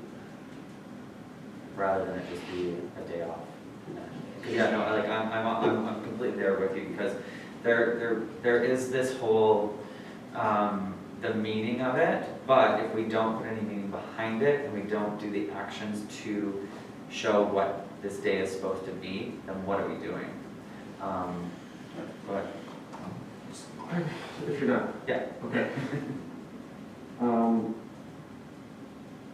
September 30th is going to cost the town, by a rough estimate, if I take $30 an hour between insurance benefits, blah, blah, blah, as a rough average. If we take $30, we times it by our staff, it's going to cost us $8,000 that day, regardless whether people come to work or not. If we declare the civic holiday, they still get paid. Right. If they come to work, they still get paid. right. If they come to work on a civic holiday, it's not time and a half. Mm-hmm. So regardless of what happens that day, it's going to cost the town the exact same amount of budget. For me, where this boils down to is, number one, do we declare it a civic holiday? Yes or no? You ask me right now where I sit on that, yes. It's time that we do that. The second part is, do we take that day as one of 3 options? Do we say you have the time to yourself and decide what you'd like to do with staff if we declare a civic holiday? Do we say, come to work and do your regular duties, even though we've declared it a civic holiday?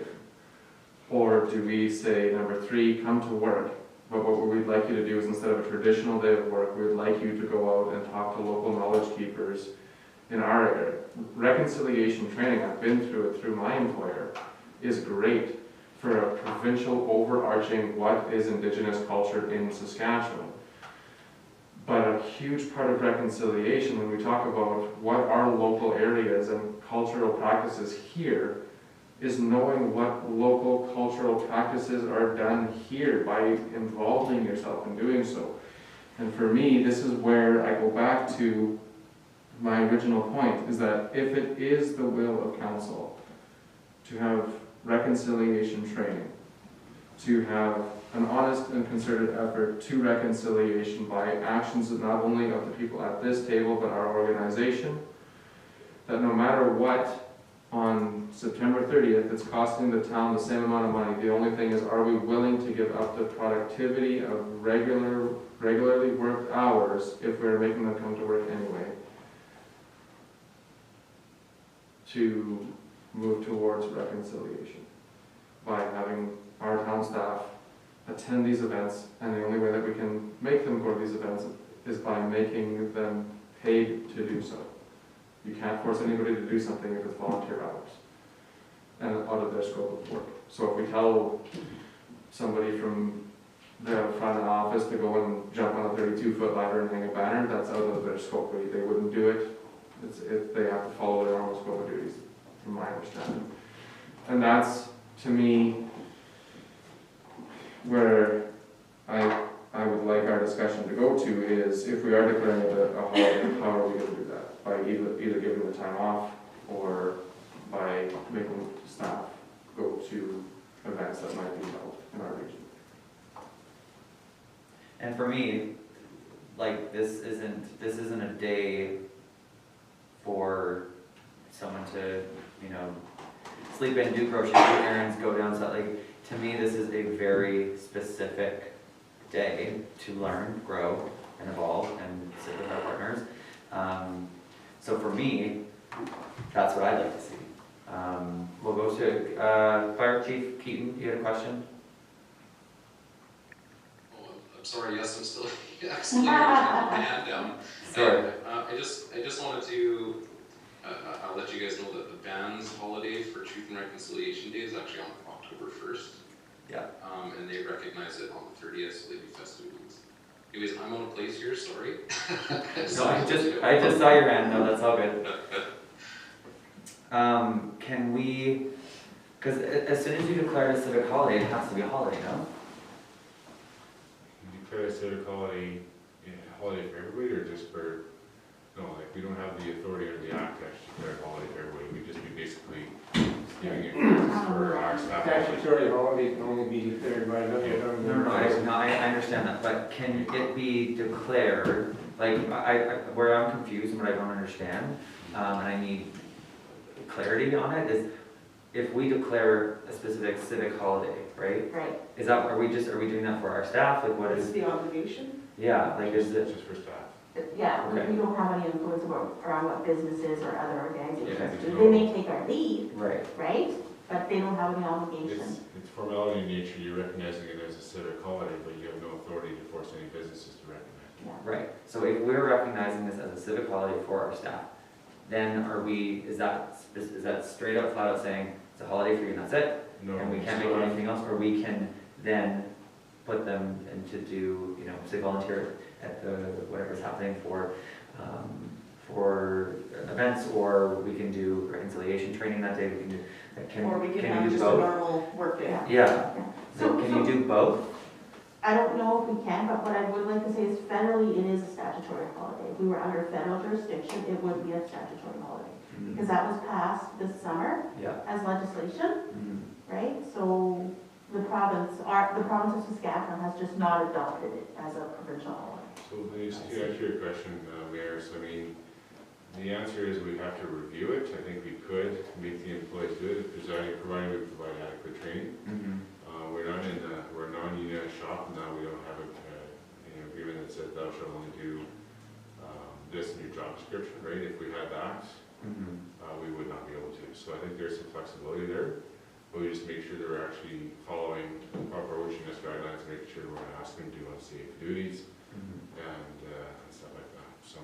Okay, so at this point, are we bringing something to this special meeting? Are we bringing a report I would like to? to bring a motion forward to declare September 30th a civic holiday.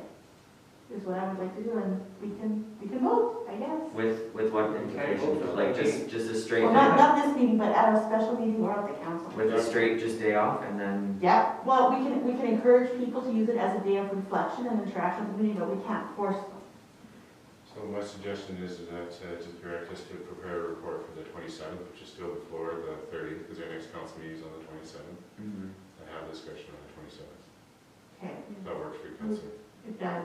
I would be interested in a bit of a comparison as to like our obligations if we declare it a civic holiday, or if we can recognize it in a way that is significant from a municipal perspective, that doesn't,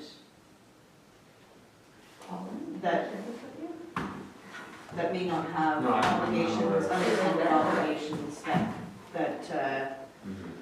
I agree with Councillor Viviani, the overwhelming response to a lot of municipalities now, they're thinking, I'm not saying this is right or wrong, they're just giving staff off a day, with pay. And we're gonna see more over the next week or two. Again, I'm not saying right or wrong, it's just that's the overwhelming majority of how a lot of municipalities are recognizing it right now, so. Yeah, there's people that take Easter off, but don't believe in the true meaning of Easter. Exactly. Right, so you can't, Yeah, people put people on their holiday if you're giving them a holiday. exactly, and that's where I'm struggling I because. don't know how I it don't works, know. to be able Yeah. to declare, Yeah, that's where I'm at. Yeah, I just don't understand how giving the staff a holiday is gonna, unless they're participating in something, how is it, Yeah, but why how is give it them, solving anything Yeah. really? well, why give them Easter off then? It's Or the Christmas? symbolism, right? It's the You symbolism. know, like Canada Day, I mean, everybody's got Canada Day off, but Whether they not celebrate it or everybody's not. mandated to participate in activities and yeah. It's the symbolism, right? And we can just encourage people to I mean, reflect and learn. we could just declare Truth and Reconciliation Day as a declaration from the town. Okay, I think I would like a further report, because I need time, And encourage participation. Right, and that's through leadership of the people that are at this table and community members, right, to, just like when we had National People's Indigenous Day, right, there were people that went down there to learn and to, it's essentially, following more ways for us to work with our partners in that, but I need more information. I'm not prepared to make a decision tonight. Anybody else prepared to make a decision tonight? Okay, anything else to add to the roundtable? Okay, we'll move to in-camera. Something to move, please. Do we have anything? I moved to What? in camera. Do we have anything? Oh, sorry. In camera. No. Okay, awesome. And then we'll just rise and report. Rise and report. Excellent. Okay. We have a special meeting tomorrow. Yes, we do. Does anyone want a bathroom break really quick and then we'll go right into it? Thanks, Mo. Great.